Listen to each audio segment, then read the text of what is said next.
ಚೆನ್ನಾಯ್ತಾ? Full tasty yummy. Hi, hello guys. Welcome back to my channel, Pavi Suni YouTube channel. ಎಲ್ಲರಿಗೂ ನಮಸ್ಕಾರ.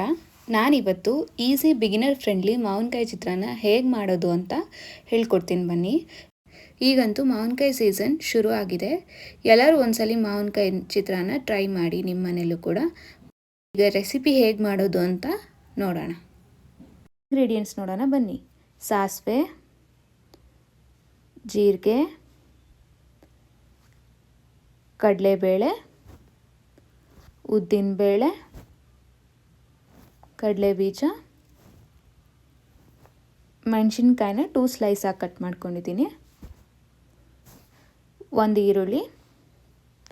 ಇಲ್ಲಿ ನಾನು ಮಾವಿನಕಾಯಿನ ತಗೊಂಡು ಈ ಥರ ತುರಿಯೋದಿರುತ್ತಲ್ಲ ಅದರಲ್ಲಿ ನೀಟಾಗಿ ತುರ್ಕೊಂಡಿದ್ದೀನಿ. ನಮಗೆ ಈಗ ಫಸ್ಟ್ ಒಂದು ಪ್ಯಾನ್ ಬೇಕು. ಸ್ಟವ್ ಹಚ್ಕೊಳ್ಬೇಕು ಫಸ್ಟು. ಈಗ ಪ್ಯಾನ್ ಬಿಸಿಯಾಗಿದೆ. ಫಸ್ಟು ಆಯಿಲ್ ಹಾಕ್ಕೊಳ್ಳೋಣ. ನಿಮ್ಗೆ ಎಷ್ಟು ಜನಕ್ಕೆ ಮಾಡ್ತಾ ಇದ್ದೀರಾ, ಎಷ್ಟು ಬೇಕಾಗುತ್ತೆ ಆ ಮೆಜರ್ಮೆಂಟಲ್ಲಿ ಹಾಕ್ಕೊಳ್ಳಿ. ನಾನಿಲ್ಲೊಂದು ಇಬ್ರಿಗೆ ಮಾಡ್ತಾ ಇರೋದು, ಅದಕ್ಕೆ ಇಷ್ಟು ಸಾಕು ಆಯಿಲು. ಈಗ ಎಣ್ಣೆ ಬಿಸಿಯಾಗಿದೆ. ಇದರಲ್ಲಿ ಫಸ್ಟು ಕಡಲೆ ಬೀಜನ ಸ್ವಲ್ಪ ಫ್ರೈ ಮಾಡಿಕೊಂಡು ಎತ್ತಿಟ್ಕೊಳ್ಳೋಣ. ಈಗ ಕಡಲೆ ಬೀಜ ಆಲ್ಮೋಸ್ಟ್ ಫ್ರೈ ಆಗಿದೆ. ಇದನ್ನು ಒಂದು ಬೌಲಲ್ಲಿ ಎತ್ತಿಟ್ಕೊಳ್ಳೋಣ. ಈಗ ಇದೇ ಪ್ಯಾನ್ಗೆ 1 ಸ್ಪೂನ್ ಆಗೋಷ್ಟು ಸಾಸಿವೆ, ಅಂದರೆ ನಿಮಗೆ ಸಾಸಿವೆ ಜಾಸ್ತಿ ಇಷ್ಟ ಆಗಲ್ಲ ಅಂದರೆ ಕಡಿಮೆ ಹಾಕ್ಕೊಳ್ಳಿ. ನಾನಿಲ್ಲಿ 1 ಸ್ಪೂನ್ ಸಾಸಿವೆ ಹಾಕ್ಕೊಂಡಿದ್ದೀನಿ. ಅದ್ರ ಜೊತೆಗೆ ಒಂದು ಅರ್ಧ ಸ್ಪೂನಷ್ಟು ಜೀರಿಗೆ, ಒಂದು 2 ಸ್ಪೂನಷ್ಟು ಉದ್ದಿನಬೇಳೆ.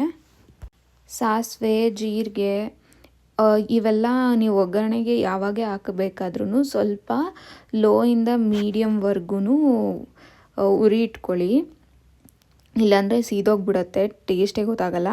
ಈಗ ಒಂದು 2 ಸ್ಪೂನಷ್ಟು ಕಡಲೆಬೇಳೆನ ಹಾಕ್ಕೊತಾ ಇದ್ದೀನಿ. ಹಿಂಗೆ ಬೇಕಾದರೂ ಹಾಕೋಬೋದು, ನಾನಿಲ್ಲಿ ಹಾಕ್ಕೊಂಡಿಲ್ಲ.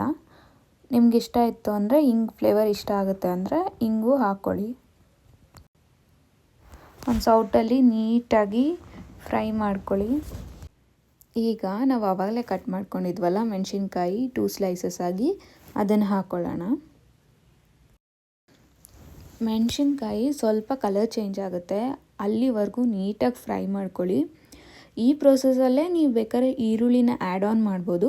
ನಾನು ಸ್ವಲ್ಪ ಆಮೇಲೆ ಹಾಕ್ಕೊತೀನಿ, ನನಗೆ ಈರುಳ್ಳಿ ಫ್ಲೇವರ್ ಸಿಗಬೇಕು, ಅದಕ್ಕೋಸ್ಕರ. ಈಗ ನಿಮಗೆ ಎಷ್ಟು ಬೇಕಷ್ಟು ಕರ್ಬೇವಿನ ಸೊಪ್ಪು ಹಾಕ್ಕೊಳ್ಳಿ. ಮುಂಚೆನೇ ಹಾಕ್ಕೋಬೋದಿತ್ತು ಕರ್ಬೇವಿನ ಸೊಪ್ಪು. ತುಂಬ ಕ್ರಿಸ್ಪಿ ಆಗೋದ್ರೆ ಅರ್ಧ ಪೀಸ್ ಆಗೋಗುತ್ತೆ ಆ ಕರ್ಬೇವಿನ ಸೊಪ್ಪು.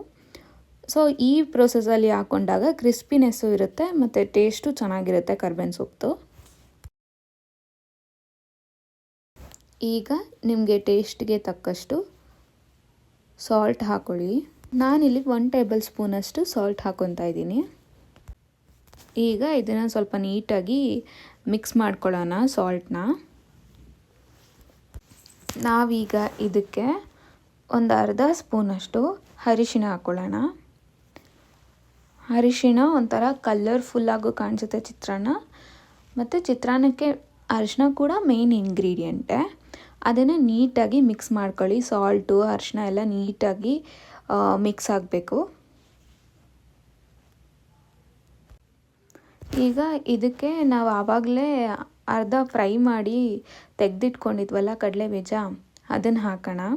ಕಡಲೆ ಬೀಜನ ಮುಂಚೆನೇ ಏನಕ್ಕೆ ಫ್ರೈ ಮಾಡ್ಕೊಂಡಿದ್ದೆ ಸ್ವಲ್ಪ ಹೊತ್ತು ಅಂತಂದರೆ ಅದು ಒಂಥರ ಕ್ರಿಸ್ಪಿನೆಸ್ ಬಂದಿರುತ್ತೆ. ಈಗ ಇದ್ರ ಜೊತೆ ಹಾಕಿದಾಗ ಆ ಕ್ರಿಸ್ಪಿನೆಸ್ ಬರಲ್ಲ, ಒಳ್ಳೆ ಟೇಸ್ಟಾಗಿರುತ್ತೆ. ಈಗ ನಾವು ಆವಾಗಲೇ ಕಟ್ ಮಾಡ್ಕೊಂಡಿದ್ದು ಒಂದು ಆನಿಯನ್ನ ಆ್ಯಡ್ ಆನ್ ಮಾಡ್ಕೊಳ್ಳೋಣ. ಒಂದು 2 ಮಿನಿಟ್ಸ್ ಫ್ರೈ ಮಾಡಿಕೊಂಡು ಎಲ್ಲದ್ರ ಜೊತೆ ಮಿಕ್ಸ್ ಮಾಡ್ಕೊಳ್ಳೋಣ. ಆನಿಯನು ನೀಟಾಗಿ ಫ್ರೈ ಆಯಿತು, ಎಲ್ಲ ನೀಟಾಗಿ ಮಿಕ್ಸ್ ಆಗಿದೆ. ಈಗ ಆವಾಗಲೇ ತುರಿದಿಟ್ಕೊಂಡಿದ್ವಲ್ಲ ಮಾವಿನಕಾಯಿನ, ಅದನ್ನು ಆ್ಯಡ್ ಆನ್ ಮಾಡ್ಕೊಳ್ಳೋಣ. ಅದನ್ನು ನೀಟಾಗಿ ಮಿಕ್ಸ್ ಮಾಡಿ ಸ್ವಲ್ಪ 1-2-3 ಮಿನಿಟ್ಸ್ ಫ್ರೈ ಆಗಲಿ ಅಷ್ಟೇ.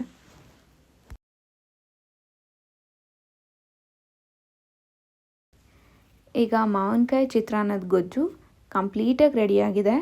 ಈಗ ಇದಕ್ಕೆ ರೈಸ್, ಬಿಸಿ ಬಿಸಿ ರೈಸ್ನ ಮಿಕ್ಸ್ ಮಾಡಿ ಸರ್ವ್ ಮಾಡಿ. ನಮ್ಮ ಮನೇಲಂತೂ ಸರ್ವ್ ಮಾಡಿ ಟೇಸ್ಟ್ ಹೇಗಿತ್ತು ಅಂತ ರಿವ್ಯೂ ತಗೊಂಡಾಯಿತು. ನೀವು ನಿಮ್ಮ ಮನೇಲಿ ಈ ಮಾವಿನಕಾಯಿ ಚಿತ್ರಾನ್ನ ರೆಸಿಪಿ ಟ್ರೈ ಮಾಡಿ, ಟೇಸ್ಟ್ ಹೇಗಿತ್ತು ಅಂತ ಕಮೆಂಟ್ ಮಾಡಿ.